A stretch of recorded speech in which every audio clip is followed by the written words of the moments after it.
Hey guys, what's going on? This is Larknok 1 slash AKBiotic, and as I said in my last video, this is actually going to be a bit of an update video, where I've been, what I've done, mostly on science fair stuff, for like the past couple weeks. So first things first, you guys are watching a 31 kills and 2 deaths gameplay of Kill Confirmed. This gameplay was actually recorded quite a while ago, and I haven't posted it for reasons I've covered in other videos. Anyways, more importantly than the KD in this video, because I'm admittedly not that good at this game, but more importantly, you can see I'm playing with my bros, Simok, KJ Wolfie, and Chipu! Anyways, getting into the bulk of this commentary, part of the reason I didn't post the first week of break had to do with the fact that I actually had to attend the regionals for my science fair project that week. My partner and I had to get up at like 5:30 on a Saturday, which is usually the day I do the bulk of my recording. We basically had to stand by our board waiting to present for something like 5 or 6 hours, and that whole day was more or less absorbed by science fair. My partner and I actually succeeded at the regional fair, and we will be moving on to the state science fair sometime in the first week of May. However, despite earning a spot to the state fair, I actually left the regional fair a little more ragey than I was happy. This had to do with a lot with who won first, second, and third place at the regional fair, who all received cash prizes and other fun stuff, which we didn't. Well, we got like 25 bucks, but that's nothing. Anyways, I'll explain. Third place was something like a $250 cash prize, and the person who won it actually won first at the regional fair the year before. The only difference is that last year she did a pretty legit project, and this year she did like a lousy project on chaos theory. Which, as he suggested, tried to explain how the frequency of words in presidential speeches in the US translated to natural disasters. So to repeat myself for clarity, not that hurricanes and tornadoes affect presidential speeches, but that like stuff presidents say in speeches cause or inhibit natural disasters. Yeah, it's kind of BS. Anyways, the only reason she won third place was because the judges at the regional fair were pretty unqualified and judged mostly on how pretty boards looked and not on how much awesome science was done. In fact, when I asked the first and third place winners what the judges thought of their projects before prizes were awarded, they both told me that none of the judges really knew what they did, even after they presented. So that just goes to show how unqualified the judges were. If they were giving the highest scores to things that seemingly above their heads, I don't really get how you do, like, oh, look, I don't understand, let's give it a 10.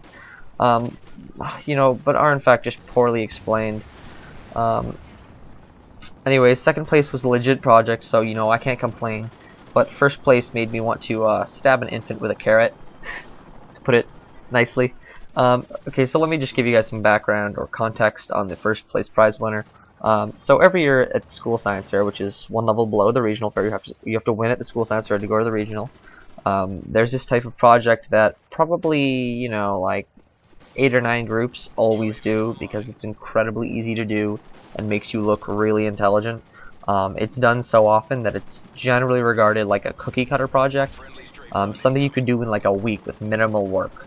Anyways, what they did has a fancy name, but let me explain. The first prize winner was a phylogenetic tree for the H1N1 virus. Sounds complex, right? What they did was actually very simple. There are a number of websites that contain information on like evolutionary trees, which basically display how things evolved, up to almost at the end of any species. Now what this group did was basically plug in their species name to an online program that they didn't design, and it returned all sorts of info about the evolution of that species. Now given that information, they created like a possible scenario of the species expansion from place to place and make a prediction or two about where the virus could go next, and that's it. They apparently did their project in about a week. I mean, my group did ours. My grammar's all weird, but we basically did our project over the period of like 2 months, and extensive labor. No help from groups, no help from online programs. And you know, they did this with the help of a specific club named after their project type. It's called Phylogenetic Tree Club, a nerdy ass club.